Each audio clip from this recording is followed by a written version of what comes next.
రాబోయే 10 సంవత్సరాల్లో రాష్ట్ర ఆర్థిక పరిస్థితే కాదు, మనం అనుకున్న విధానాలన్నీ చేసి ఆటో పైలట్ లో పెట్టే బాధ్యత మనదని చెప్పి నేను మీకు తెలియజేస్తూ, అలాంటి మహత్తర కార్యక్రమానికి ఈ కడప వేదిక కావడం చరిత్రలో చిరస్థాయిగా రాసుకోవడానికి మనం అందరం కూడా ఇక్కడ సమావేశమయ్యాం. దీని ద్వారా ప్రపంచంలోనే తెలుగు జాతి నెంబర్ 1 గా ఉండేట్టుగా చేసే బాధ్యత మనందరిది అని చెప్పి మరొకసారి విజ్ఞప్తి చేస్తున్నా. ఇవన్నీ చేసుకుంటూనే మీరు ఒక్కసారి చరిత్ర కూడా ఒకసారి చూస్తే కొన్ని కీలక అంశాలపై అందరికీ అవగాహన ఉండాలి. రాజకీయ అవినీతిని ప్రజలు పట్టించుకోరని అపోహలున్నాయి, కానీ ఇది నిజం కాదు. అందుకే అవినీతిపై టీడీపీ ఎల్లప్పుడూ పోరాడుతూనే ఉంటుంది.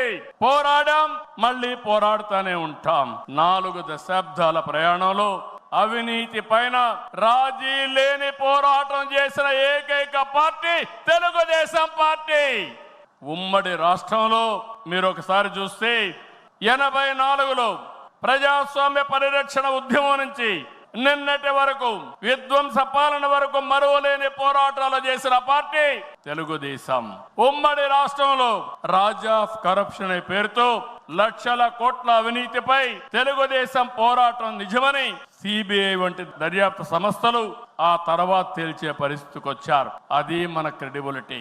మనం ఎప్పుడు కూడా ఆరోపణలు చేయం, వాస్తవాల్ని దృష్టిలో పెట్టుకుని ఎవరు ఎక్కడ అవినీతి చేసినా చివరి వరకు పోరాడిన ఏకైక పార్టీ తెలుగుదేశం పార్టీ.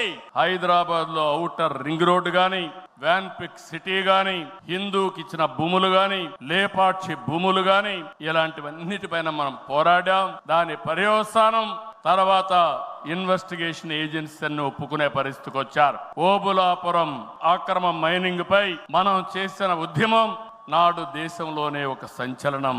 ఓబులాపురం అక్రమాలు నిజమని 10 ఏళ్ల తర్వాత కోర్టులు కూడా గుర్తించాయి, నిందితులకు శిక్షలు వేశాయి.